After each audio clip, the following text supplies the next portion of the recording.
రాజం నియోజకవర్గం రోడ్లు ఎంత దారుణంగా ఉన్నాయో నాకే తెలుసు. రోడ్లే లేవు, అద్భుతమైన స్విమ్మింగ్ పూల్ ఉన్నాయి. మన ప్రభుత్వం అధికారంలోకి వచ్చిన మొదటి 100 రోజుల్లో రోడ్లు వేపించే బాధ్యత పట్టణంలో నేను తీసుకుంటాను. ఇంకా విజయనగరం పాలకొండ పైన రాజ్యంకెళ్లే రోడ్డు కూడా 4 లైన్ రోడ్లు వేస్తాం. పట్టణానికి భూగర్భ డ్రైనేజ్ కూడా ఏర్పాటు చేసే బాధ్యత మేము తీసుకుంటాం. రింగ్ రోడ్ కూడా ఏర్పాటు చేసే బాధ్యత మాది. ఇంకా పీజీ స్టడీ సెంటర్ కూడా ఏర్పాటు చేస్తాం. ఇప్పటికి మేము హామీ ఇచ్చాం, ప్రతి ఇంటికి ఉచితంగా నీటి కుళాయి ద్వారా సురక్షితమైన తాగునీరు కూడా అందించే బాధ్యత మన ప్రభుత్వం తీసుకుంటుంది. గతంలోనే ఇక్కడ 2500 టిట్కో ఇల్లు కట్టాం. ఇప్పటికీ ప్రభుత్వం సరిగా అది కేటాయించలేదు. అవసరమైన మేరకు మళ్లీ టిట్కో ఇల్లు కట్టించి పేద ప్రజలకు అందించే బాధ్యత కూడా మేము తీసుకుంటామని ఈ సభాముఖంగా నేను హామీ ఇస్తున్నా. చంద్రబాబు గారిని అరెస్ట్ చేసిన తర్వాత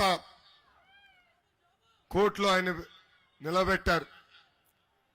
ఆనాడు జ్యుడిషియల్ రిమాండ్ కి చంద్రబాబు నాయుడు గారిని పంపించిన మరుక్షణం నాకు అన్నగా నిలబడిన పవన్ అన్న నాకు ఫోన్ చేశారు. ఆనాడు ఆయన నాకు ఒకే ఒక మాట చెప్పాడు, తమ్ముడు మీరు అధైర్యపడద్దు, మీకు అండగా నేను నిలబడతాను, మీకేం సమస్య ఉన్నా నాకు పిలిపి నేను వస్తాను అని ఒక అన్నగా నాకు అండగా నిలబడ్డారు పవన్ అన్న.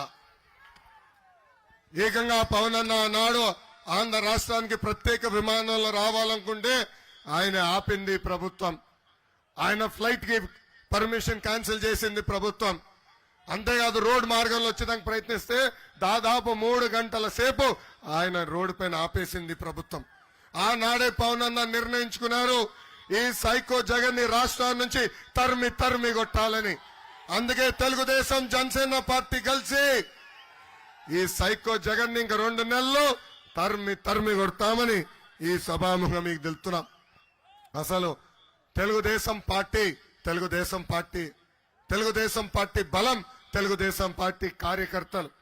అన్న విశ్వవిఖ్యాత నడ సార్వభౌమ స్వర్గశ్రీ నందమూరి తారక రామారావు గారు ఏ ముహూర్తంలో పార్టీ స్థాపించారో నాకు తెలియదు, కానీ ఆ పసుపు జెండా చూస్తేనే మనందరికీ ఒక నూతన ఉత్సాహం.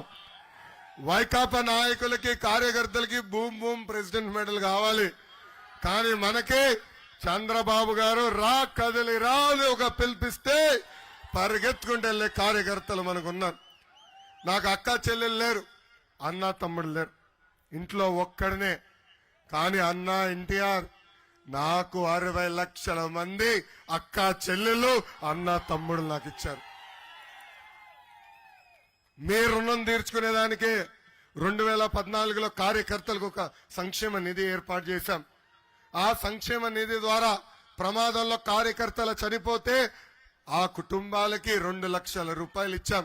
ఇప్పటికి దాదాపు 100 కోట్ల రూపాయలు కార్యకర్తల కుటుంబాలకు ఇచ్చిన పార్టీ తెలుగుదేశం పార్టీ.